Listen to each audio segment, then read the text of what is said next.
Students, today I am going to start a new practice set 7.2. The first question, you can see a table is drawn here.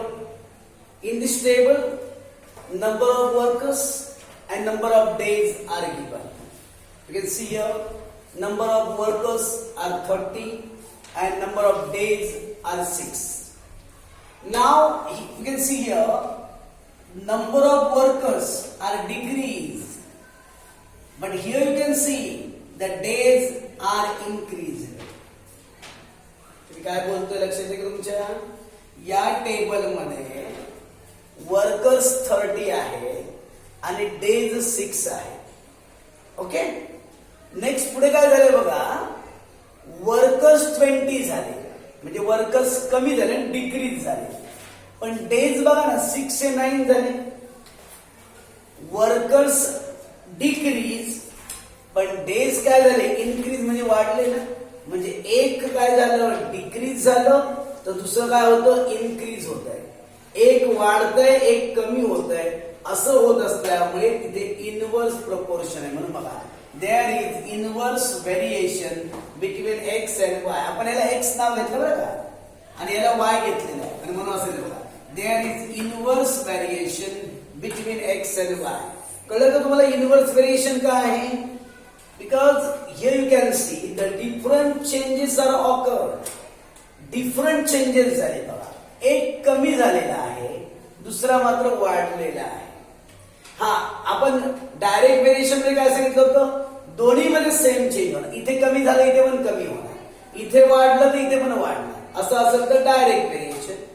एक वाढलं एक कमी झालं, suppose one is increase and other is decrease, then it is inverse variation. That's why here is inverse variation. कळलं inverse variation काय?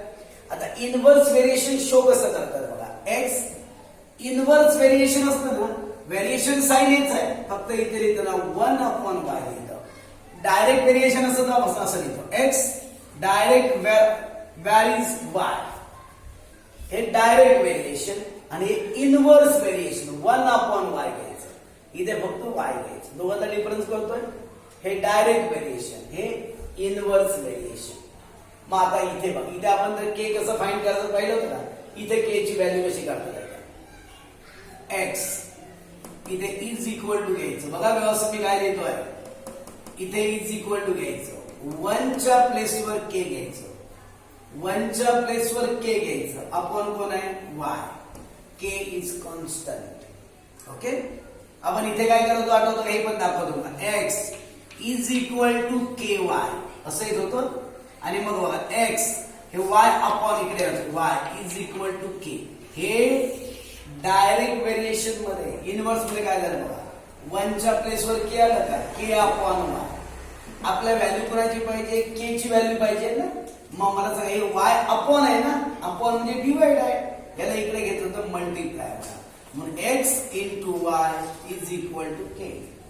x into y is equal to k, therefore k is equal to x into y. k ची value येणार x into y. इथे बघा k ची value काय आली बघा, x upon y आली होती, इथे k ची व्हॅल्यू आली x into y. हे लक्षात घ्या. when there is inverse variation, constant is equal.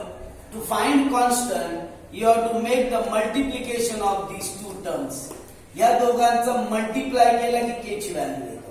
पण डायरेक्ट व्हेरिएशन मध्ये बघा, के ची व्हॅल्यू काढताना डिवाइड करावं लागतं.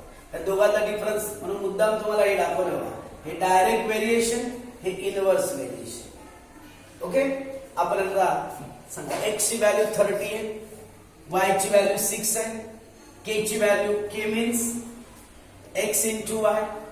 एक्स ची value 30, Y is 6. Multiply of 30 and 6 is equal to 180. That's why k is equal to 180, means constant of variation is 180. हा constant आला 180. इथे पण तुम्ही बघा, दोघांचं मल्टिप्लाय केला तरी पण 180 येणार. 20 आणि 9 चं मल्टिप्लाय करा 180 चं, हे घ्यायची गरज नाही. मग आपला हा फर्स्ट क्वेश्चन आहे. इथे आपण फर्स्ट नंबर टाकला. त्याच्या अगोदर इक्वेशन ऑफ व्हेरिएशन कुठे तयार करायचं, इथे जिथे आपण के घेतला होता ना X is equal to K ची व्हॅल्यू पुटअप करा. के ची व्हॅल्यू 180 आहे upon Y. Therefore X is equal to 180 upon Y. This is called equation of variation. This one is equation of variation. बघा कुठे प्रॉब्लेम असेल तर. आता first question X ची व्हॅल्यू फाइंड आउट करायची. वाय ची व्हॅल्यू किती आहे 12 आहे. X is equal to 180 upon Y. X, we are going to find out 180. Value of y is 12. 12 ने 180 ला डिवाइड करा. 180 ला आपण 12 ने डिवाइड करतो बघा. 12 1 जा 12. Remaining 6.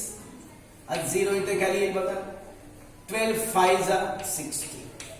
Therefore x is equal to 15.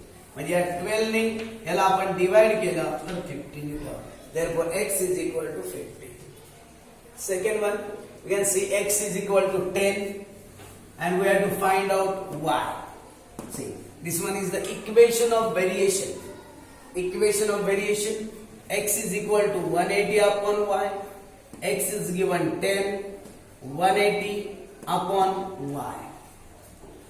See here, we have to find out value of y. Then what to do? See.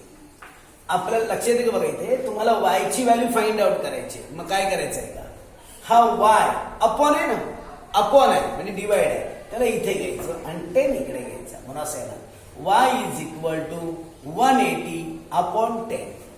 हा जो अपॉन आहे ना तो इकडे येणार आणि हा 10 इकडे येणार आहे. म्हणून y is equal to 180 upon 10. 0 आणि 0 कॅन्सल होतील. y is equal to 80. तर आणि third question y x we have to find out y is given 36. y 36 s x we have to find out x is equal to 180 upon y. x is equal to 180. y ची value put up करा 36. 6 ने divide करू आपण 18 ने divide केलं बघा. 18 2 जा 36. 18 1 जा 18. 18 0 जा 0. 18 ने डिवाइड केलं मग 2 ने 2 1 जा 2.